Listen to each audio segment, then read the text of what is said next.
Welcome back to the second session of Introduction to Human Rights. And we stopped last time on human rights challenges around the world.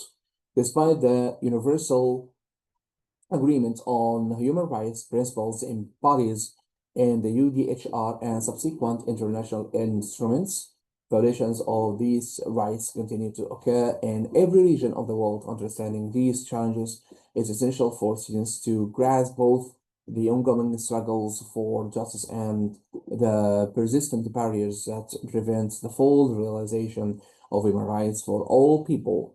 These violations take many forms, from systematic discrimination to outright violence, and their impacts reverberate through individuals, families, and entire communities.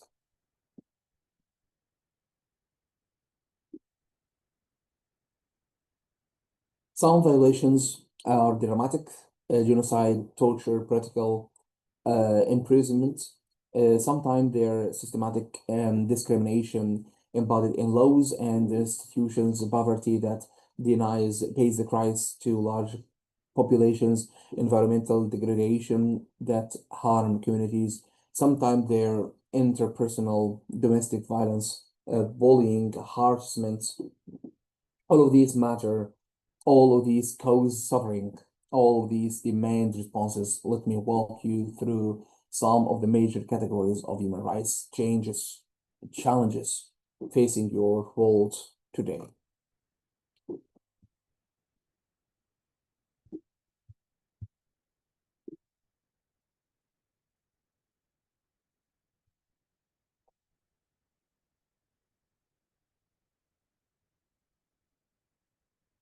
Discrimination and inequality. Systematic discrimination based on race, ethnicity, gender, sexual orientation, religion, disability, or social status remains one of the most pervasive human rights challenges worldwide. This discrimination manifests in equal access to education, employment, healthcare, and justice systems. Impact discrimination perpetuates cycling of poverty, limits opportunities for personal development, and creates the deep social divisions that can persist for generations. It determines human dignity and prevents societies from benefiting from the full potential of all these members.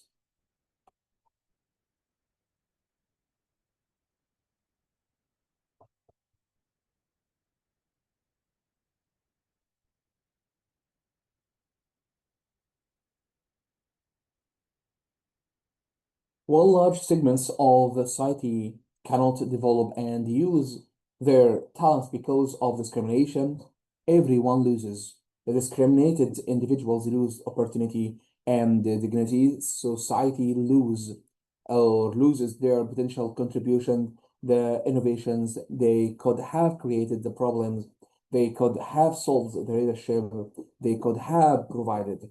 Fighting discrimination isn't just moral right. It's practically beneficial for everyone.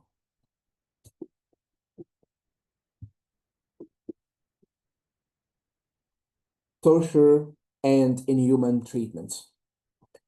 Despite absolute prohibition under international law, torture and other forms of crucial, inhuman, or degrading treatment continue in detention facilities, conflict zones, and other settings worldwide. This include physical abuse, psychological torture, and deplorable detention conditions. Impact torture causes several physical and psychological trauma that can last a lifetime. It violates the human dignity at the most fundamental level and undermines the role of law, creating cultures of fear and impunity.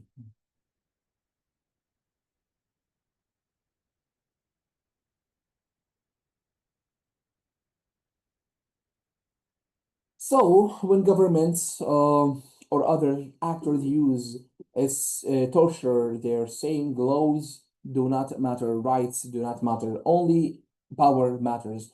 They're creating a culture where anyone can be seized and tortured, where no one is safe, where fear dominates. They're also creating impunity, the sense that torturers want to be held accountable, that they can violate the most basic rights without consequences. This is why the absolute prohibition on torture is so important.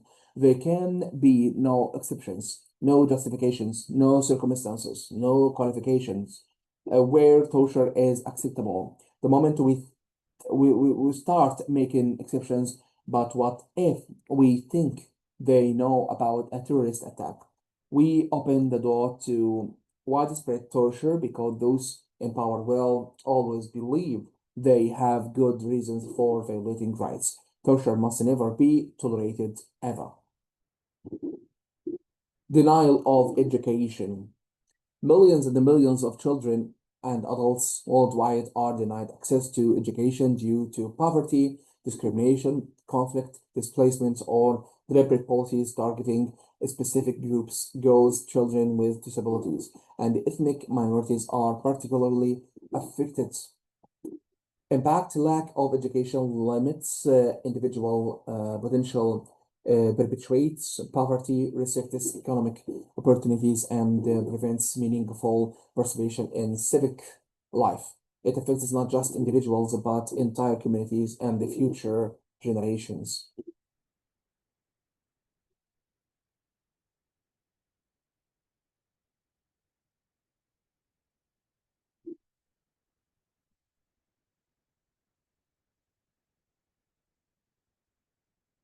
While large portions of community lack education, the entire community suffers. Economic development is limited, democratic participation is reduced, social problems are harder to solve, and the children of uneducated parents are more likely to also lack education, perpetuating the problem across generations. Education is called the great equalizer, but denial of education is a great perpetuator of inequality. The role of international organizations and activists. Addressing human rights challenging or challenges requires coordinated action at multiple levels. International organizations like the United Nations throughout bodies such as Human Rights Council and Office of the Human High Commissioner for Human Rights monitor violations, issue reports, and work with governments to improve compliance with international standards.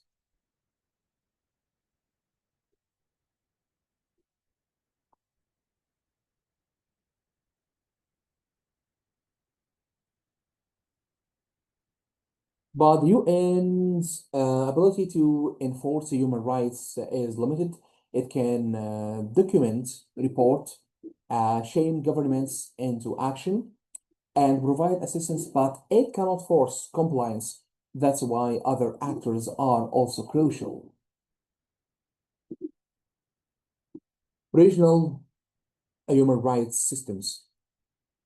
Regional organizations like the European Court of Human Rights, Inter-American Commission on Human Rights, and African Commission on Human and People's Rights provide mechanisms for individuals to seek justice when the domestic remedies are exhausted.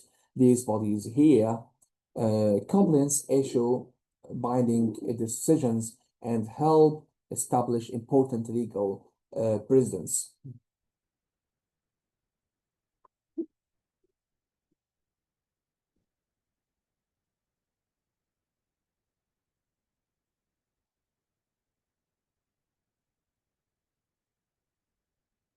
So the decisions are binding, meaning the countries involved are legally obligated to comply. Though enforcement mechanisms vary, sometimes countries to do comply. They change laws, provide compensations to victims, and reform practices. Sometimes they resist, which creates political pressure and diplomatic consequences, but not always immediate compliance. These regional systems are often more effective than the UN system because they're working with small numbers of countries that share more common legal traditions and values, because their decisions are binding rather than merely recommendations, and because they provide concrete remedies to individual victims rather than just issuing reports. Civil society and human rights defenders. Civil society organizations and human rights defenders play a crucial role in documenting violations, supporting victims, raising awareness, and advocating for change from large international NGOs like Amnesty International and the Human Rights Watch to grassroots local organizations. These groups from the backbone of human rights protection worldwide. Individual activists often at great personal risk, exposes injustice, organize communities, and demand accountability from those in power.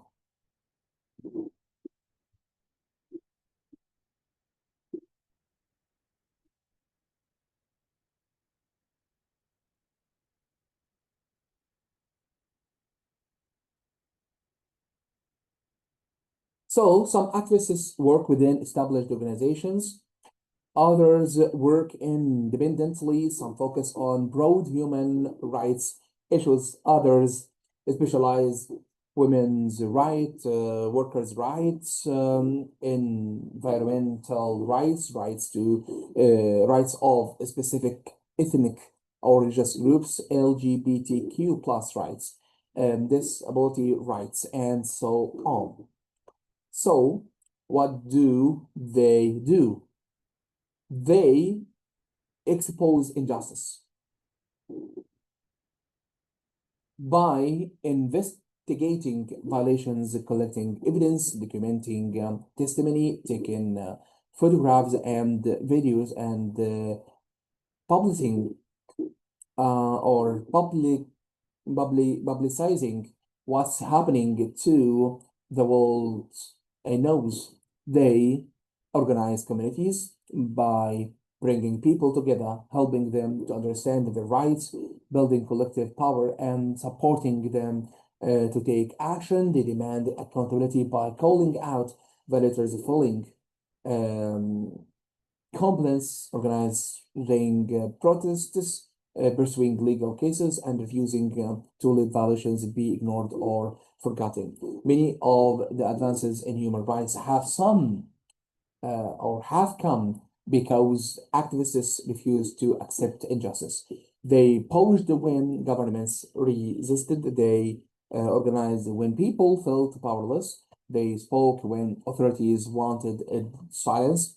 They persisted when progress seemed impossible. This work is vital. Without civil society and human rights defenders, governments, and international organizations would have far less information about violations, far less pressure to act, and far less connection to the communities most affected by rights abuses. Then let's go to understanding these challenges. I mean, the importance of ongoing vigilance. Understanding these challenges helps students to develop realistic uh, perspectives on human rights, recognizing both progress made and work yet to be done. It also emphasizes that protecting human rights requires ongoing vigilance, sustained efforts, and the active participation of people at all levels of society. Every student has the potential to contribute to addressing these challenges. whether through personal actions, community involvement, on or larger advocacy efforts.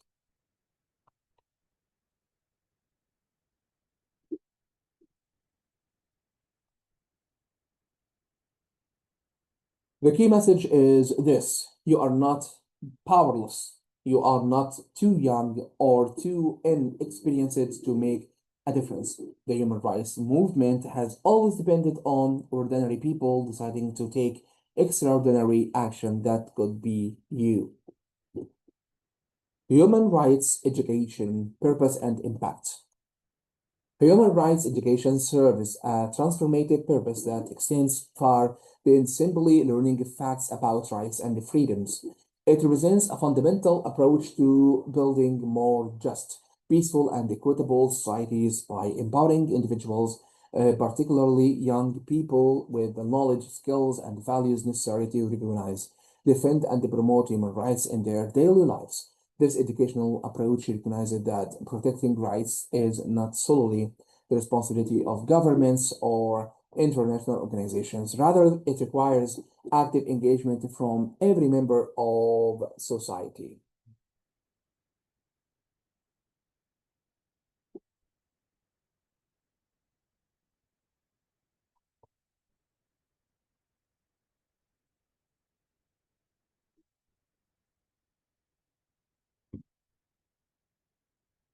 Yes, we need governments to establish legal frameworks. Yes, we need international bodies to monitor and respond to violations, but we also need culture that value rights, communities that respect rights, individuals who defend rights. We need teachers who do not discriminate, employers who treat workers fairly, neighbors who look out for vulnerable communities, members, friends who speak up against injustice, citizens who vote based on human rights considerations. This is what human rights education prepares you for. To be an active, engaged defender of rights in all these spheres of your life.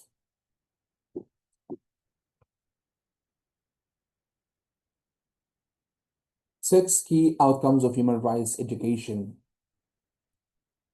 Self-defense. Students learn to recognize when their own rights are being violated and gain knowledge about remedies and support systems available to them. Active citizenship. Learners understand their role in democratic societies and they develop communities or develop commitment to meaningful participation. Value formation, education shapes core values of respect, dignity, equality, and justice that guide behavior and decision making. Solidarity, education, foster empathy and commitment to defending the rights of others, particularly those who are marginalized or vulnerable. Critical awareness. Learners develop the ability to analyze complex situations, identify rights issues, and understand root causes of injustice. Advocacy skills. Students acquire practical skills to advocate effectively for rights, including communication, organization, and civic engagement.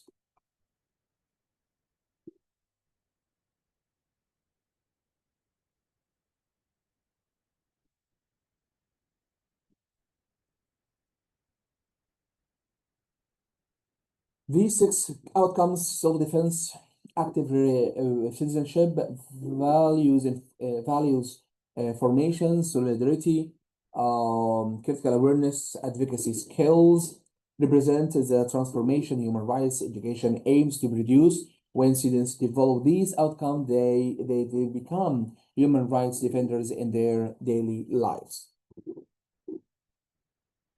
Human rights education is much more than a lesson in schools for them for a day.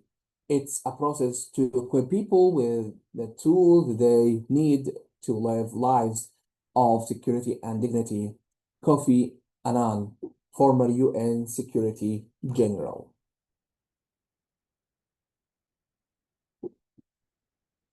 So let me unpack this code because every word is important. This code captures beautifully why what we will be or what we have been doing together for these two sessions matters. We're not just learning facts, we're not just checking off a box. We are engaging in a transformative process that equips you to live with dignity and to contribute to others living with dignity too. The impact of human rights education extends into multiple spheres in schools. It helps create cultures of respect and dignity where bullying decreases. Diversity is celebrated, and students feel safe expressing themselves. In communities, educated individuals become catalysts for positive change, challenging discriminatory practice, supporting vulnerable neighbors, and working collectively to address local rights issues. At the societal level, human rights education strengthens democratic participation as informed citizens engage more meaningfully in civic process, hold leaders accountable, and contribute to policy discussions.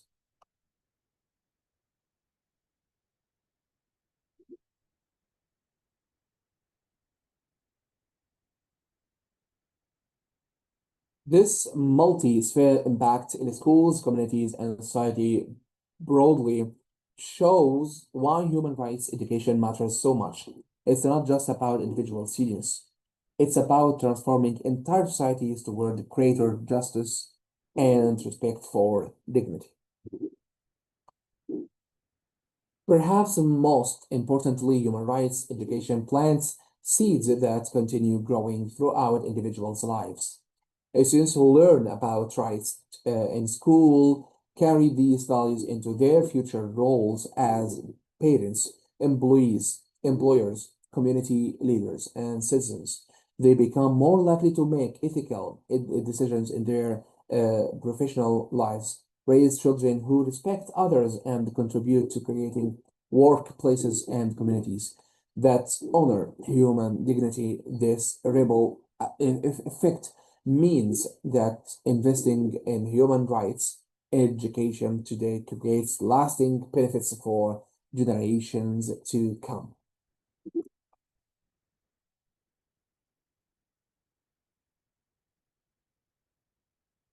One person educated about human rights might directly impact dozens or hundreds of people through their lifetime. Those people impact others.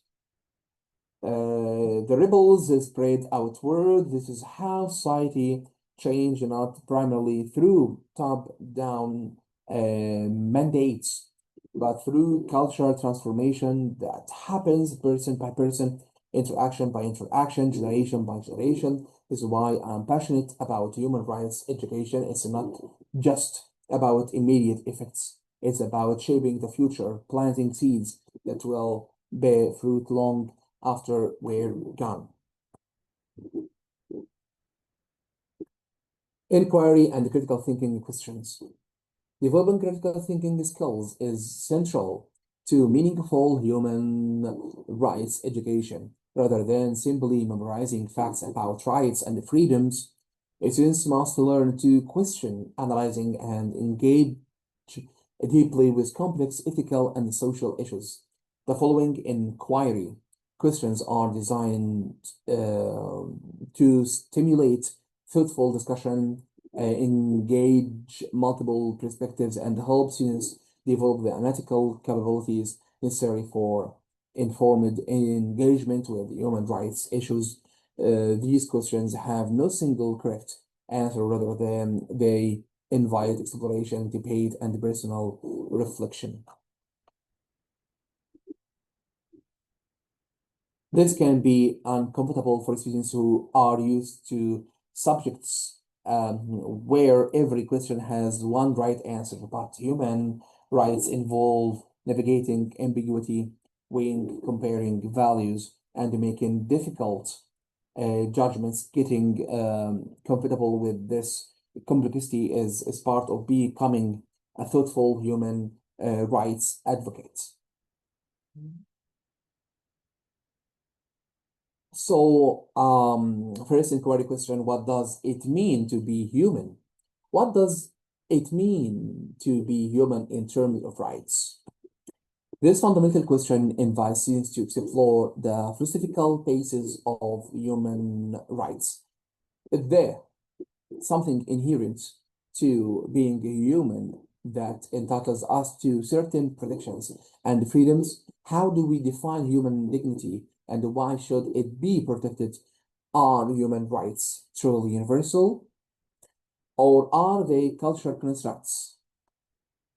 Students might consider what distinguishes human rights from other types of rights or privileges and whether the concept of human rights would still matter if there were no internal agreements or laws to codify them.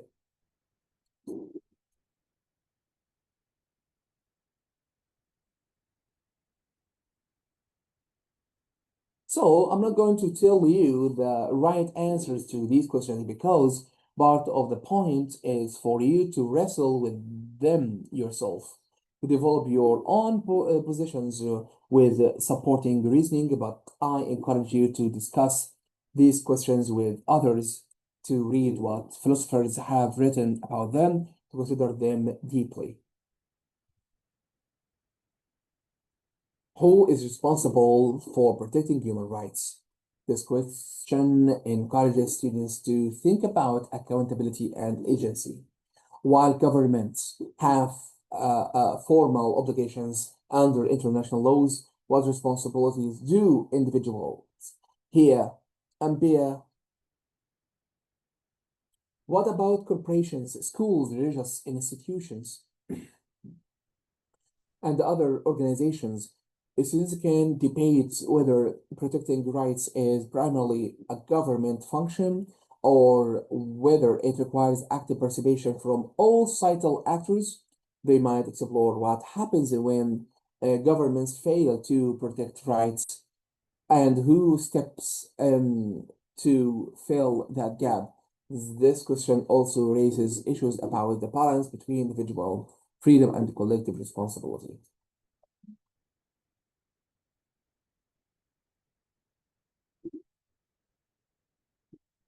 So one of the tensions in human rights is between individual rights and collective good.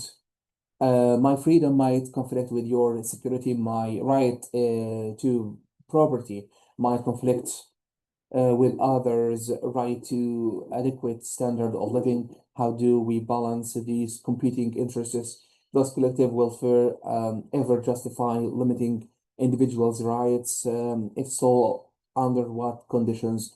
These questions about responsibility do not have easy answers, but thinking through them carefully is essential for becoming an effective human rights advocate.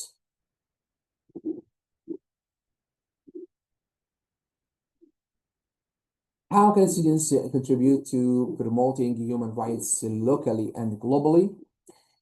This empowering question shifts focus from abstract principles to create action. Students can brainstorm ways they can make a difference at various scales, from treating classmates with respect to participating in advocacy campaigns. What skills and resources do young people have that make them effective agents of change? How can small actions accumulate into meaningful impact? Students might identify specific humans rights issues in their communities and develop action plans to address them. This question helps students see themselves not passive recipients of rights education, but as active participants in creating a more just world.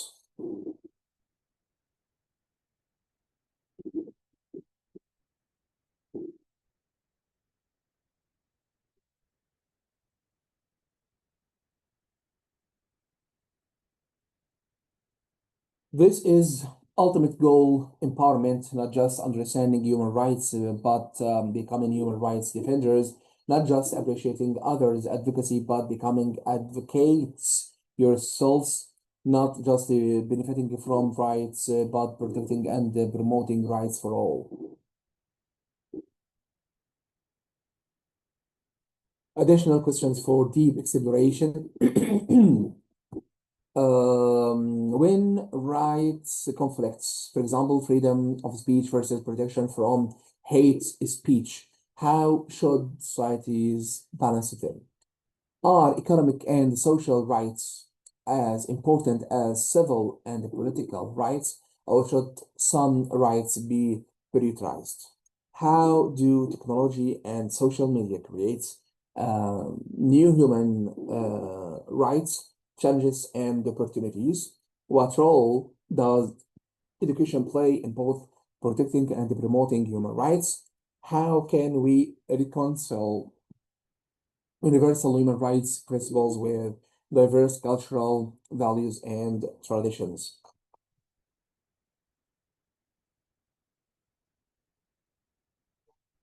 So each of these questions could be the subject of an entire course, but even thinking about them briefly helps you appreciate the complexity of human rights and develop the thinking necessary for effective advocacy. Using questions effectively. Present these questions in various formats: whole class discussion, small group debates, written reflections, or research projects.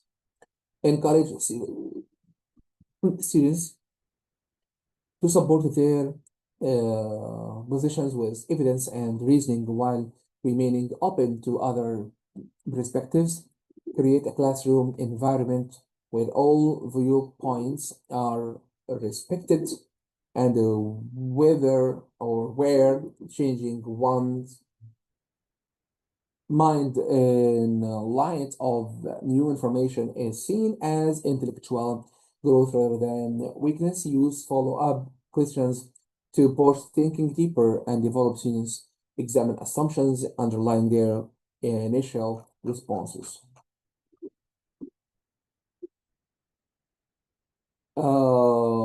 So when students offers a position, do not just accept it.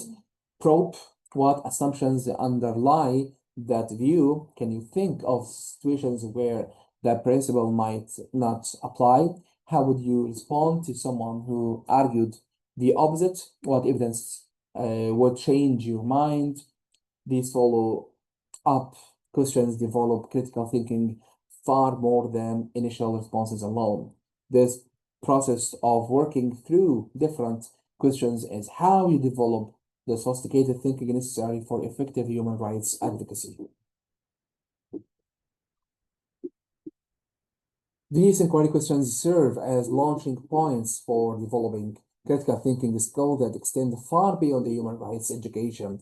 By learning to question, analyze multiple perspectives, consider ethical dimensions, and reason through complex issues, students develop intellectual capabilities that will serve them throughout their lives in all areas of study and civic engagement.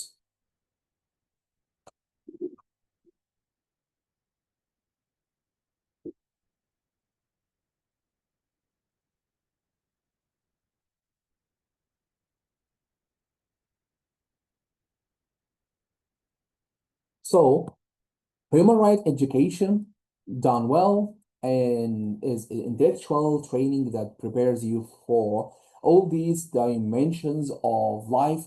The inquiry questions we've explored today are tools for that training. Keep asking questions, keep thinking deeply, keep examining assumptions, your own and others.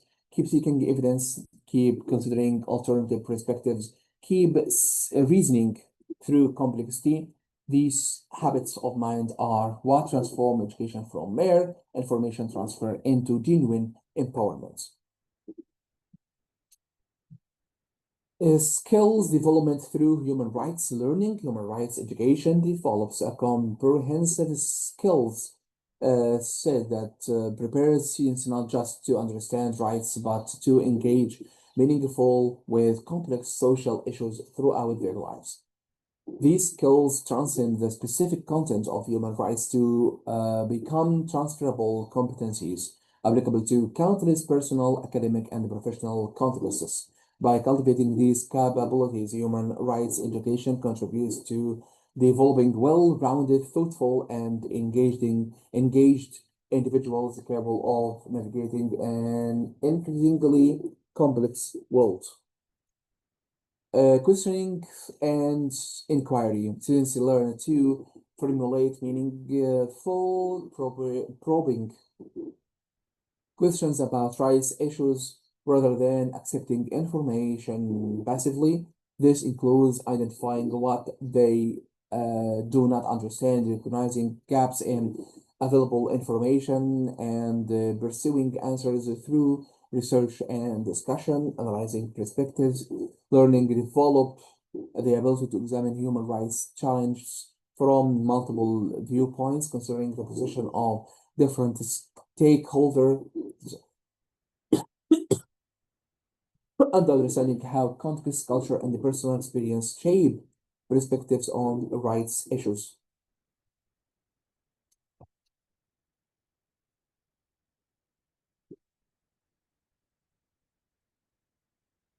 Reflection and self-awareness.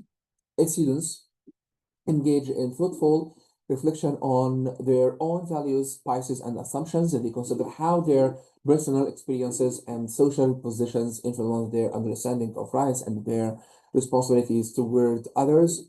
Proposing solutions beyond identifying problems, students learn to develop practical, realistic proposals for addressing human rights challenges. This includes considering feasibility, stakeholder engagement, requirements, and the potential unintended consequences. Practical application of skills. These skills develop through varied learning experiences that move beyond the theoretical discussions to practical application. For example, when analyzing a case study about discrimination in education, students practice questioning by asking who is affected, what are the root causes, what have efforts to address this looked like, what obstacles uh, exist. They analyze perspectives by considering viewpoints of students, parents, school administrators, policy makers, and community members, each with potential different priorities and constraints. Reflection occurs when students consider their own educational experiences and privileges, recognizing how their circumstances might differ from those in the case study. Finally, they develop proposals by researching effective interventions, considering local context, identifying potential patterns and resources, and creating realistic action plans. This processes transforms passive learning into active skill building that prepares students for engaged citizenship. Communication skills, articulating complex ideas clearly,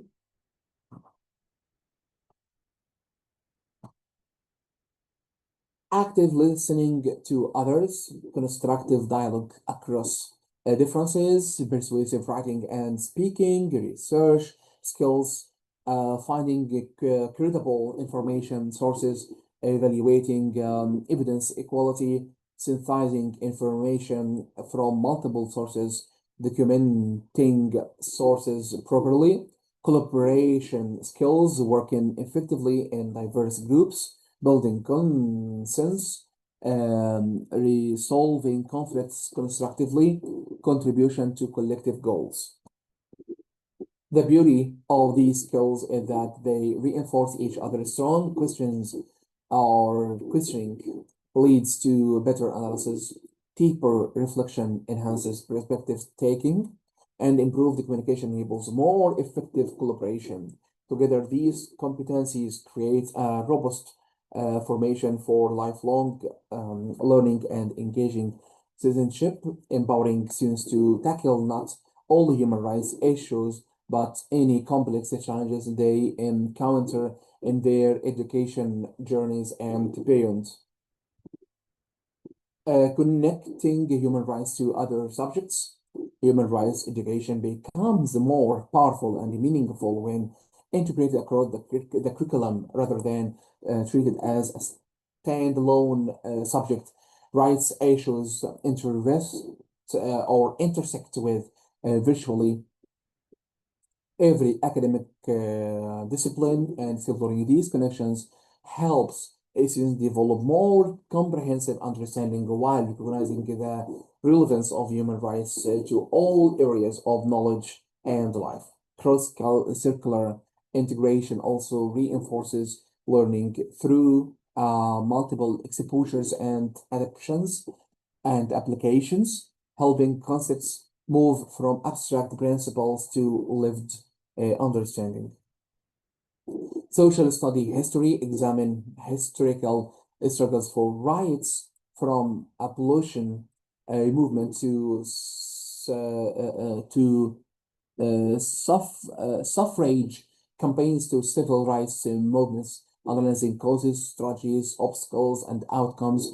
Study how different societies have understood and protected rights throughout history. Explore the development of international human rights law and institutions, investigate governments, structures, and their roles in protecting our violating rights, connect historical events to contemporary human rights challenges. Language, arts, and literature. Read literature that explore themes of justice, dignity, oppression, and resistance from diverse cultural perspectives. Analyze how authors use storytelling to convey human rights messages and evoke empathy.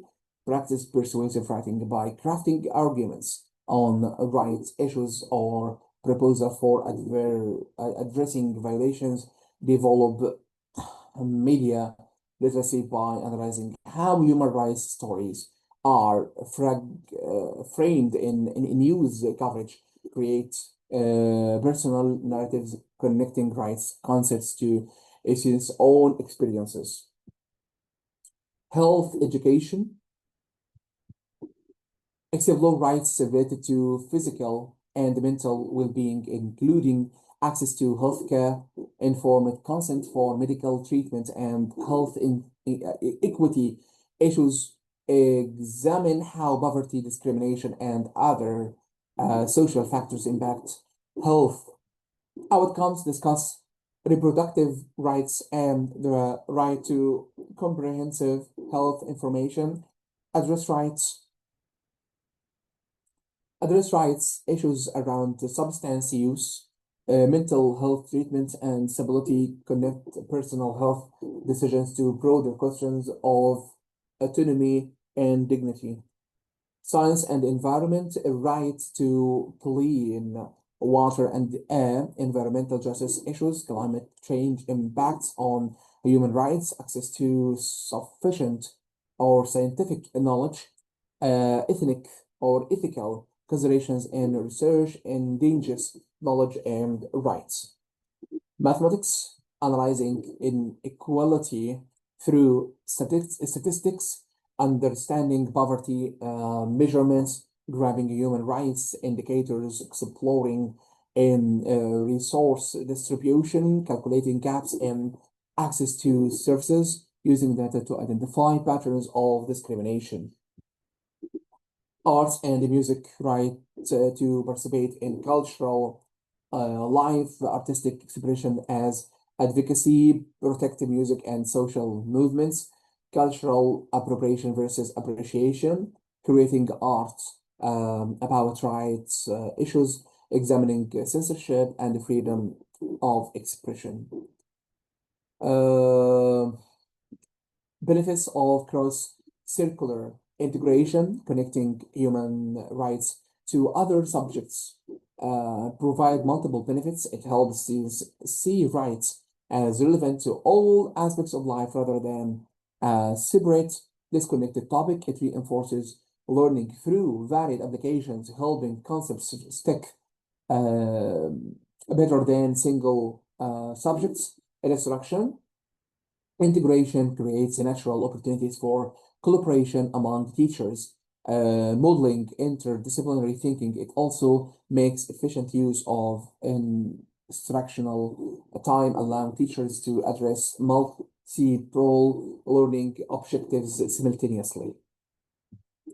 Perhaps most importantly, across circular integration reflects the reality that human rights issues are complex and multifaceted, requiring diverse perspectives and tools to understand and address.